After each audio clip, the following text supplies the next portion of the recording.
Histoire de Mamadou Bamako, un carrefour bruyant, voiture se klaxonnant. Mamadou, 17 ans, en guenille, lave une voiture avec un chiffon sale. La sueur coule sur son front. Il faut que je termine. Grand-mère m'attend. Elle n'a rien mangé hier.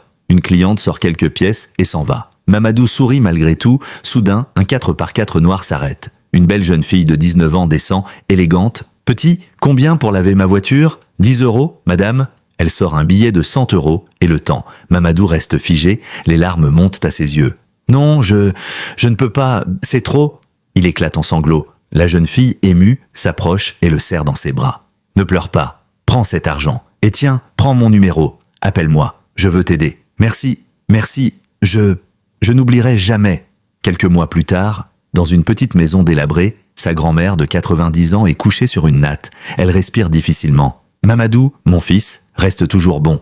Dieu te relèvera. Elle ferme les yeux pour toujours. Mamadou tombe à genoux, hurlant. Non, non, ne m'abandonne pas. Grand-mère. Il erre ensuite dans les rues, sale, fatigué, sans but. Un clochard parmi les passants indifférents. Boulevard animé, une voiture de luxe ralentit. À l'intérieur, des jeunes filles rient. La même jeune fille le remarque, choquée. Attendez, arrêtez la voiture. C'est Mamadou? Elle descend précipitamment. Mamadou lève les yeux, perdu. Mamadou, voix fatiguée. Oui, c'est moi. La jeune fille, émue, les larmes aux yeux. Mon Dieu, je t'ai cherché partout dans tout le Mali. Elle prend sa main, ferme la portière et dit à ses copines de partir en taxi. Viens avec moi, tu ne resteras pas une minute de plus dans la rue. Ils montent ensemble, elle l'emmène dans une grande boutique, lui achète des habits en neuf. Mamadou ressort transformé. Sur la route, elle sourit. Tu dois savoir qui je suis. Je suis la fille du Premier ministre. Mon père est très riche, mais moi je n'ai jamais oublié ton regard ce jour-là. Mamadou la regarde stupéfait. Ils arrivent de devant une immense villa gardée par des militaires. Mamadou tremble. Mamadou, chuchotant.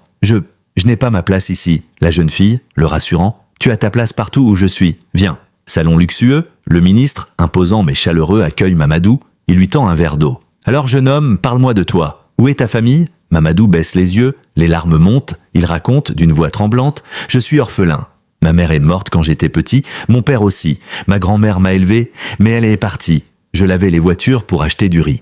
Je n'avais rien. Sauf elle. Silence. Le ministre a les yeux humides. Il s'approche et pose une main ferme sur l'épaule de Mamadou. « Mon fils, à partir d'aujourd'hui, tu ne manqueras plus jamais de rien. Tu es chez toi ici. » La jeune fille sourit. Mamadou éclate en larmes et tombe à genoux. Le ministre le relève et l'étreint comme un père. Montage visuel, mariage de Mamadou avec la fille du ministre, voyages au Canada, à Dubaï, Mamadou en costume élégant, souriant, ouverture de boutique de vêtements de luxe, caméra, flash, succès. Mamadou pensant à sa grand-mère. « Tu avais raison, grand-mère. Dieu relève toujours celui qui garde un cœur pur. » Retour au Mali. Mamadou inaugure une grande tombe en marbre pour sa grand-mère, puis un centre d'accueil pour enfants de la rue et un hôpital pour les pauvres. Un petit garçon l'approche timidement. « Grand frère, c'est toi qui as construit ça ?» Mamadou, s'agenouillant, sourire aux lèvres, yeux humides. « Oui, parce que moi aussi j'étais comme toi autrefois. Mais aujourd'hui, plus aucun enfant ne doit dormir dehors. » La caméra s'éloigne. Mamadou serre le petit garçon dans ses bras.